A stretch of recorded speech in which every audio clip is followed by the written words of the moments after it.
అందరికీ వందనాలు. ఈరోజు బైబిల్ రీడింగ్లో పార్ట్ 2లో కీర్తనల గ్రంథము నుండి 24వ కీర్తన, దావీదు కీర్తన. భూమియు దాని సంపూర్ణతయు లోకమును దాని నివాసులను యెహోవావే. ఆయన సముద్రముల మీద దానికి పునాది వేసెను, ప్రవాహ జలముల మీద దాని స్థిరపరచెను. యెహోవా పర్వతమునకు ఎక్కదగిన వాడెవడు?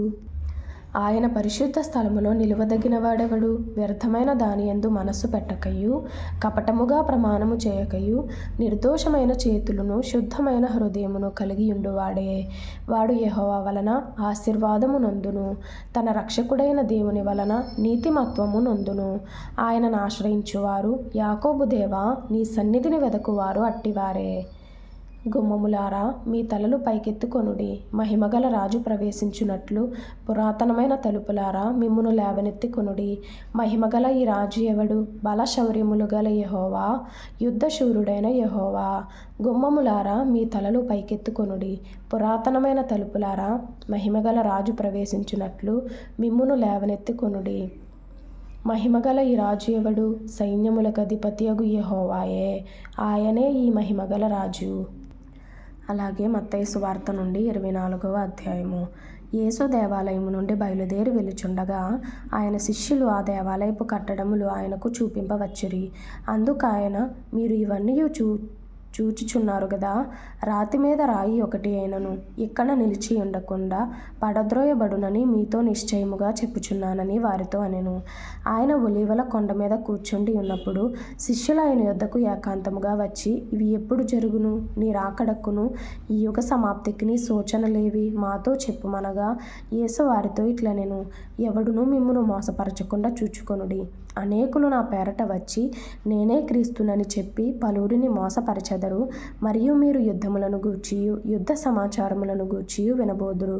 మీరు కలవరపడకుండా చూచుకొనుడి. ఇవి జరగవలసియున్నవి గాని అంతము వెంటనే రాదు. జనము మీదికి జనమును, రాజ్యము మీదికి రాజ్యమును లేచును. అక్కడక్కడ కరువులను భూకంపములను కలుగును. ఇవన్నీ వేదనలకు ప్రారంభము. అప్పుడు జనులు మిమ్మును శ్రమల పాలు చేసి చంపెదరు. మీరు నా నామము నిమిత్తము సకల జనముల చేత ద్వేషింపబడుదురు. అనేకులు అభ్యంతరపడి ఒకనినొకడు అప్పగించి ఒకనినొకడు ద్వేషింతురు. అనేకులైన అబద్ధ ప్రవక్తలు వచ్చి పలువురిని మోసపరచెదరు.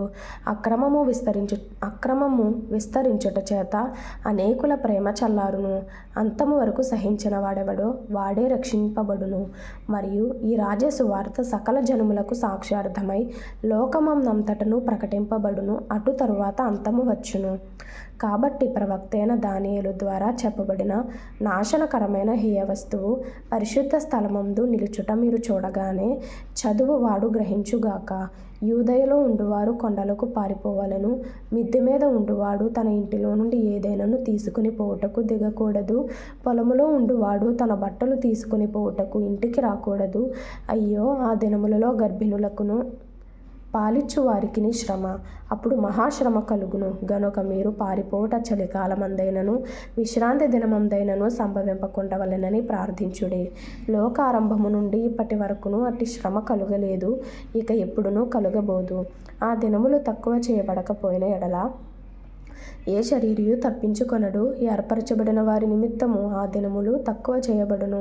ఆ కాలమందు ఎవడైనను, ఇదిగో క్రీస్తు ఇక్కడ ఉన్నాడు, అక్కడ ఉన్నాడు అని చెప్పిన ఎడల నమ్మకుడి. అబద్ధపు క్రీస్తులను అబద్ధపు ప్రవక్తలను వచ్చి సాధ్యమైతే ఏర్పరచబడిన వారిని సహితము మోసపరచుటకై గొప్ప సూచక క్రియలను మహత్కార్యములను కనబరచెదరు.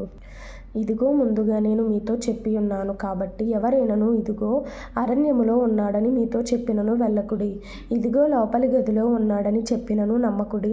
మెరుపు తూర్పున పుట్టి పడమటి వరకు ఎలాగూ కనబడునో అలాగే మనుష్య కుమారుని రాకడయు నుండును.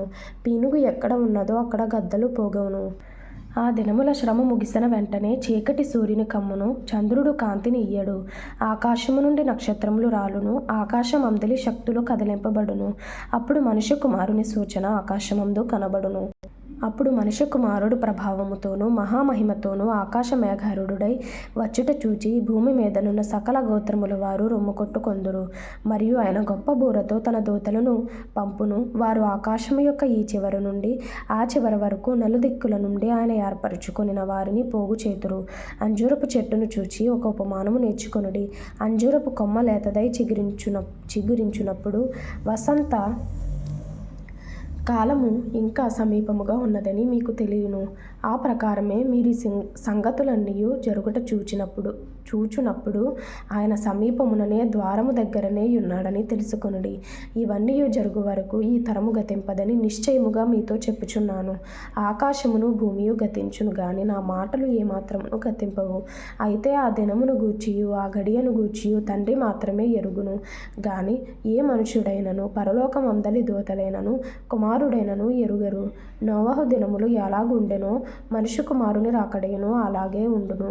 జల ప్రళయమునకు ముందటి దినములలో నోవహు ఓడలోనికి వెళ్ళిన దినము వరకు వారు తినుచు త్రాగుచు పెండ్లి చేసుకొనుచు పెండ్లికిచ్చుచు నుండి జల ప్రళయము వచ్చి అందరినీ కొట్టుకొని పోవు వరకు ఎరుగకపోయిరి. అలాగుననే మనుష్య కుమారుని రాకడ ఉండును. ఆ కాలమున ఇద్దరు పొలములో ఉందురు. ఒకడు తీసుకుని పోబడును, ఒకడు విడిచిపెట్టబడును. ఇద్దరు స్త్రీలు తిరుగలి విసరుచుందురు. ఒకటి తీసుకుని పోబడును, ఒకటి విడిచిపెట్టబడును. కావున ఏ దినమున మీ ప్రభువు వచ్చునో మీకు తెలియదు గనుక మెలకువగా నుండుడి. ఏ జామున దొంగ వచ్చునో ఇంటి యజమానునికి తెలిసి ఉండిన ఎడల అతడు మెలకువగా ఉండి తన ఇంటికి కన్నము వేయనీయడని మీరెరుగుదురు. మీరనుకొనని గడియలో మనుష్య కుమారుడు వచ్చును గనుకనే మీరును సిద్ధముగా ఉండుడి. యాజమానుడు తన ఇంటి వారికి తగిన వేళ అన్నము పెట్టుటకు వారిపైన ఉంచిన నమ్మకమైన వాడును బుద్ధిమంతుడునైన దాసుడెవడు? యాజమానుడు వచ్చినప్పుడు ఏ దాసుడు ఇలాగు చేయుచుండుట అతడు కనుగొనునో ఆ దాసుడు ధన్యుడు. అతడు తన యావదాస్తి మీద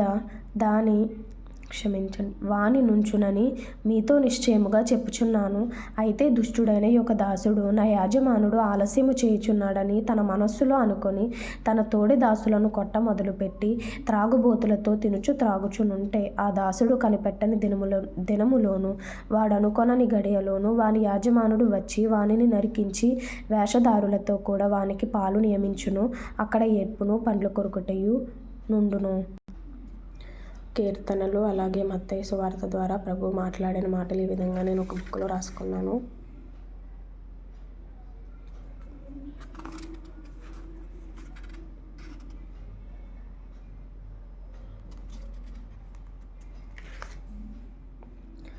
ఆత్మీయంగా బలపడాలి అనుకునే వారికి ఖచ్చితంగా ఈ వీడియోస్ ఉపయోగపడతాయని నేను నమ్ముతున్నాను. చాలామంది యేసు ప్రభువుని ఎరిగి కూడా ఇంకా బైబిల్ చదవకుండా ఉంటారు. అలాంటి వారు ఖచ్చితంగా దయచేసి ప్రతిరోజు బైబిల్ చదవడానికి ప్రయత్నం చేయండి. మీకున్న సమయంలో 24 గంటలు ప్రభు మీకు ఇచ్చాడు కనుక కనీసం ఒక హాఫ్ అన్ అవర్ ప్రభుకి ఇచ్చి మీ సమయాన్ని మీరు సద్వినియోగపరచుకోండి. ఖచ్చితంగా ప్రభు ఇచ్చే దీవెనలు మీరు పొందుకోవాలని ఆశ కలిగి ఉంటే ప్రతిరోజు బైబిల్ చదవండి. అలాగే వాక్యంలో మనం చూసాం కదా ఇందాకలా, ఎవడును మిమ్మును మోసపరచకుండా చూచుకొనుడి అనే మాట. ఈ రోజులో మోసాలు ఎక్కువ జరుగుతున్నాయి కనుక ఖచ్చితంగా బైబిల్ చదివితే ఎవరు నిజమైన బోధకులు, ఎవరు అబద్ధపు బోధకులు అనేది మనం తెలుసుకోగలుగుతాం. బైబిల్ చదివితేనే మనం తెలుసుకోగలుగుతాం. కాబట్టి బైబిల్ చదవమని నా యొక్క హెచ్చరిక.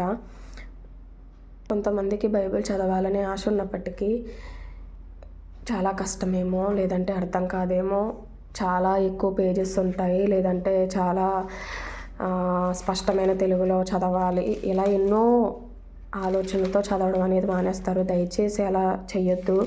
ఒకవేళ మీకు అలాంటి కష్టం ఏదైనా ఉంటే, నేను చదవలేను, నా వల్ల కాదు, ఈ పదాలు నా వల్ల అవ్వట్లేదు అంటే ఖచ్చితంగా ఈ ఛానల్ని ఫాలో అవ్వండి.